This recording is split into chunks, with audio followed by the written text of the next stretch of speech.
Assalamualaikum warahmatullahi wabarakatuh. Waalaikumsalam warahmatullahi wabarakatuh. Perkenalkan, nama saya Faradela, saya dari Poltekkes Kemenkes Tanjung Pinang, jurusan Keperawatan. Di sini saya akan menyampaikan tentang pendidikan budaya anti korupsi. Apakah saudara-saudara tahu apa itu korupsi? Tidak. Baiklah. Korupsi secara umum didefinisikan sebagai penyalahgunaan kekuasaan untuk kepentingan pribadi. William mengungkapkan bahwa dalam korupsi terlibat banyak pihak yang disebutkan sebagai cabang atau jaring korupsi. Ia melihat bahwa korupsi merupakan lembaga integral dari setiap birokrasi yang bertemu dengan kepentingan segelintir pengusaha, penegak hukum, dan politisi yang sulit dibongkar. Jaring korupsi itu melibatkan para elit di pusat kekuasaan, pucuk pimpinan eksklusif, elit partai politik, petinggi lembaga peradilan, dan kalangan bisnis. Korupsi merupakan bagian dari sistem itu sendiri. Oleh karena itu, bukan pekerja mudah untuk memberantas korupsi. Aparat penegak hukum sering berada pada situasi yang dilematis. Korupsi bukanlah kejahatan di luar sistem. Oleh karena itu, jejaring korupsi sangat sulit diterobos dari dalam karena kolusi antara pengusaha dan politisi dan aparat penegak hukum.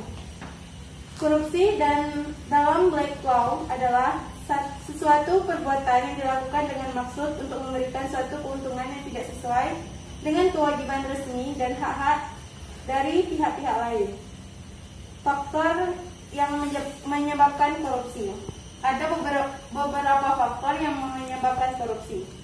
Evi Hartanti menyebutkan faktor-faktor penyebab terjadinya korupsi dikarenakan lemahnya pendidikan dan etika, kolonialisme, kurangnya pendidikan, kemiskinan, tidak adanya sanksi yang keras, kelangkaan lingkungan yang tidak subur untuk pelaku anti korupsi, struktur pemerintahan, perubahan radikal, dan keadaan masyarakat. Namun demikian, faktor yang penting dalam dinamika korupsi adalah keadaan moral dan intelektual para pemimpin masyarakat.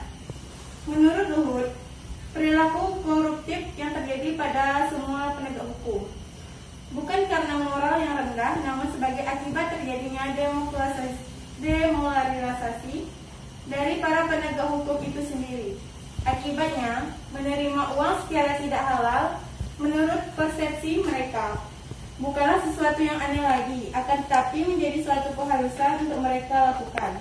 Setidaknya, terdapat 4 hal atau faktor penyebab dapat dikemukakan dari perilaku koruptif dari para penegak hukum, yaitu 1. Kesejahteraan atau gaji yang rendah, akan tetapi lifestyle-nya yang tinggi. Adanya ketidakpercayaan timbal balik di antara penegak hukum itu sendiri. Yang kedua, akibat pola korupsi yang tidak terjadi pada masa Orde Baru.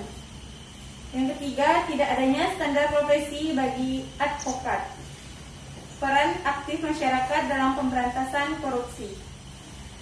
Peran aktif masyarakat dalam melawan korupsi. Peran kita sebagai sangat diharapkan dalam pemberantasan korupsi untuk mewujudkan negara Indonesia yang bebas dari korupsi. Jika kita mengetahui adanya dugaan tindak pidana korupsi, segera laporkan kepada KPK. Kita juga perlu memberikan apresiasi terhadap instansi pemerintah dan pegawainya yang telah melakukan pelayanan publik dengan baik. Tidak perlu khawatir dan ragu. Undang-undang telah memberikan hak dan perlindungan kita untuk melaporkan hal ini. KPK menjamin kerahasiaan identitas selama pelapor tidak mengungkapkannya. Anda dapat memantau perkembangan laporan Anda dengan membuka kontak komunikasi rahasia tanpa khawatir identitas Anda akan diketahui oleh pembuka kontak komunikasi rahasia. Karena itu, tunggu apa lagi? Sekarang saatnya yang tepat untuk ambil bagian dalam menyelamatkan bangsa ini dari kehancuran akibat korupsi. Korupsi telah menyebabkan kerugian luar biasa bagi bangsa-bangsa ini. Jika kondisi ini dibiarkan, maka cita-cita bangsa untuk mensejahterakan rakyat Indonesia akan sangat sulit. Untuk dicapai, yakinlah bahwa tanpa korupsi negara ini akan jauh lebih baik. Karena itu, korupsi harus dilawan bersama-sama. Peran serta masyarakat merupakan elemen terpenting dalam pemberantasan korupsi. Tanpa dukungan Anda dan segenap masyarakat Indonesia lainnya, segala upaya pemberantasan korupsi tidak akan berjalan secara efektif. Karena itulah, undang-undang memberikan hak dan pelindungan kepada masyarakat untuk berpartisipasi dalam pemberantasan korupsi. Salah satu bentuk dukungannya itu adalah dengan melaporkan dugaan tindakan pidana korupsi dan juga tindakan anti korupsi yang terjadi di sekeliling Anda kepada kami. Dengan melakukan hal tersebut, maka Anda telah mengambil bagian penting dan dalam upaya perjuangan bangsa ini melawan korupsi. Penggalan keikutsertaan masyarakat. Dibutuhkan peran strategis masyarakat untuk mencegah, mendeteksi, serta memberantas korupsi. Hanya masih disayangkan, berbagai kebijakan pemerintah yang berkaitan dengan strategis pemberantasan korupsi belum mendukung adanya peran serta masyarakat yang lebih strategis. Sebab tanpa didukung dengan kebijakan pemerintahan yang menguntungkan, masyarakat telah memainkan perannya dalam pemberantasan korupsi di berbagai aras. Bentuk-bentuk peran serta masyarakat dalam pemberantasan korupsi antara lain: yang pertama, peran sebagai informan atau penyuplai informasi. Dalam hal ini, masyarakat berperan mengambil inisiatif untuk melaporkan, membeberkan, dan memberi informasi kepada aparat penegak hukum terhadap kemungkinan terjadinya praktik korupsi. Untuk mewujudkan peran ini, maka yang harus dimiliki oleh masyarakat adalah rasa peka dan kewaspadaan yang tinggi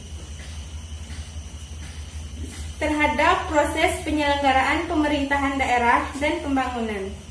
Adanya sikap semacam ini akan memicu keinginan masyarakat secara dalam dan luas pada hal-hal yang berlaku di sekitarnya. Dengan demikian, jawaban atas keinginan masyarakat tersebut sangat potensial menjadi data dan informasi sebagai salah satu sumber data yang berguna untuk disampaikan kepada penegak hukum atas adanya indikasi praktek korupsi. Hal yang sangat membantu akhir-akhir ini adalah kebebasan memperoleh informasi telah menjadi produk kebijakan yang memaksa semua pihak publik untuk membuka akses informasi kepada masyarakat. Dalam kondisi ini, sangat memungkinkan laporan-laporan terjadinya kasus korupsi dapat terus mengalir, sehingga praktik korupsi akan dapat diminimalisir. Yang kedua, peran sebagai penyebar isu.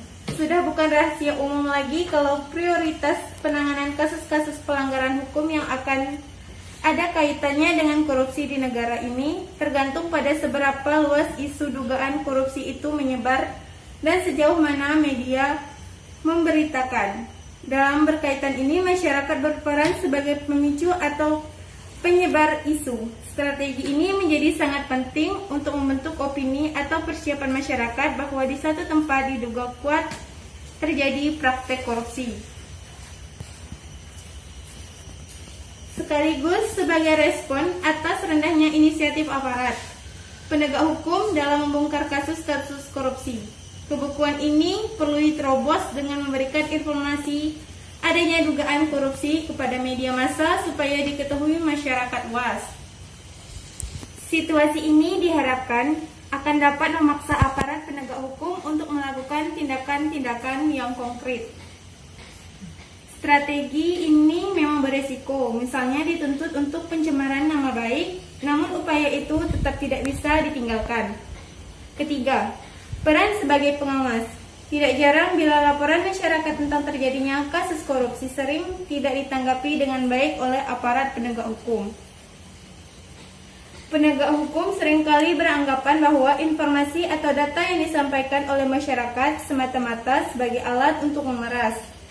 Dalam kaitan ini, masyarakat tampil sebagai pengawas dan berperan untuk mengawal proses pengusutan kasus korupsi yang sedang dilakukan oleh aparat.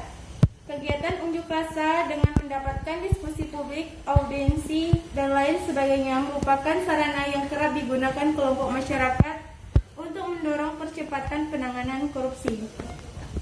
Yang keempat, peran moral melalui pendidikan. Satu hal yang tidak boleh diterabaikan adalah proses pendidikan bagi anak-anak dalam keluarga.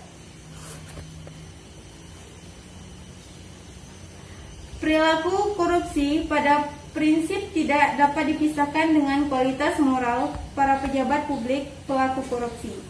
Disinilah masyarakat memiliki peran strategis untuk membekali anak-anak dan keluarga melalui pendidikan yang diwariskan kepada anak-anak secara turun-temurun.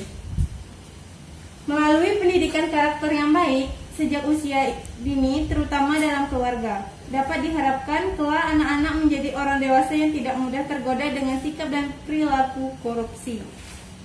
Untuk mewujudkan hal itu diperlukan penggalan masyarakat. Tujuan ini untuk dicapai oleh strategi penggalan keikutsertaan masyarakat ini adalah terbentuknya suatu keikutsertaan dan partisipasi aktif dari segenap komponen bangsa dan pemberantasan korupsi. Contoh peran serta masyarakat dalam pemberantasan korupsi. Peran serta masyarakat tersebut meliputi tentang hak dan tanggung jawab masyarakat. Beberapa hak masyarakat ialah: 1. Bentuk mencari, memperoleh dan memberikan informasi adanya dugaan telah terjadi tindakan pidana korupsi, serta menyampaikan saran dan pendapat kepada penegak hukum dan atau komisi mengenai perkara tindak pidana korupsi. Yang kedua, menyampaikan informasi, saran dan pendapat atau permintaan informasi harus dilakukan secara bertanggung jawab sesuai ketentuan peraturan perundang-undangan yang berlaku, norma agama, kesusilaan dan kesopanan. Setiap orang,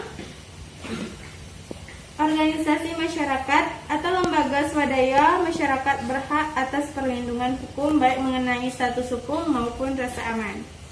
Baiklah, hanya itu yang dapat saya sampaikan mengenai pendidikan budaya anti korupsi. Saya ucapkan terima kasih. Wassalamualaikum warahmatullahi wabarakatuh. Waalaikumsalam warahmatullahi wabarakatuh.